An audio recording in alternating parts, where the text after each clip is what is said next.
Congress BRS the అవినీతి బంధం, రెండు పార్టీలకు కుటుంబ పాలనే ముఖ్యం. ప్రధాని మోదీ కాళేశ్వరం అవినీతిపై ఇక్కడి సర్కార్ చర్యలేవి.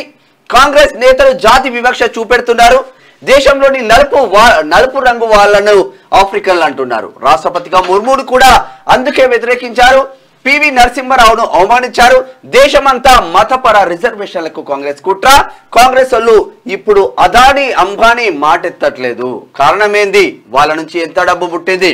రామ మందిరంపై రాజకీయాలు చేస్తున్నారని ఫైర్. వేములవాడ వరంగల్ ఎన్నికల సభల్లో స్పీచ్.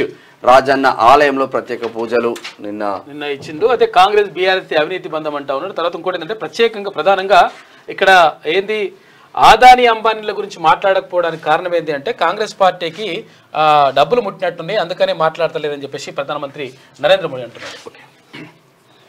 కాంగ్రెస్ బీఆర్ఎస్ పార్టీలది అవినీతి బంధమని, ఆ రెండు పార్టీలు కుటుంబ పాలనకు ప్రాధాన్యం ఇస్తాయని ప్రధానమంత్రి నరేంద్ర మోడీ విమర్శించారు. కాంగ్రెస్ బీఆర్ఎస్ పార్టీలు కుటుంబం వల్ల, కుటుంబం చేత, కుటుంబం కోసం అనే నినాదంతో పనిచేస్తున్నాయి. అవినీతి కుంభకోణాల్లో ఆ రెండు పార్టీలు కూరుకుపోయాయి అని ఆరోపించారు. బుధవారం రాజన్న సిరిసిల్ల జిల్లా వేములవాడ పట్టణంలో వరంగల్లో నిర్వహించిన లోక్సభ ఎన్నికల ప్రచార సభల్లో ప్రధాని పాల్గొన్నారు. వేములవాడ రాజరాజేశ్వరి స్వామి ఆలయాన్ని దర్శించుకొని ప్రత్యేక పూజలు నిర్వహించారు.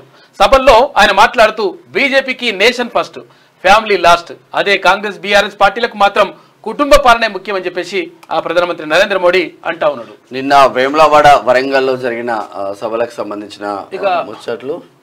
అంబానీ ఆదాని జపమేంది?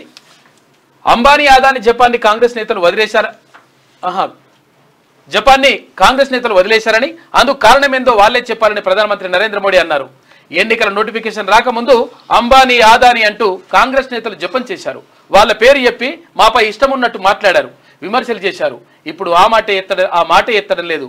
ఎందుకో కారణం వాళ్లే చెప్పాలి. అంబానీ ఆదాని నుంచి కాంగ్రెస్ కు ట్రక్కుల్లో ఎంత డబ్బు ముట్టింది అని ప్రశ్నించారు ప్రధానమంత్రి నరేంద్ర మోడీ. దీనికి కౌంటర్ గా ఇక్కడ రాహుల్ గాంధీ మాట్లాడాడు.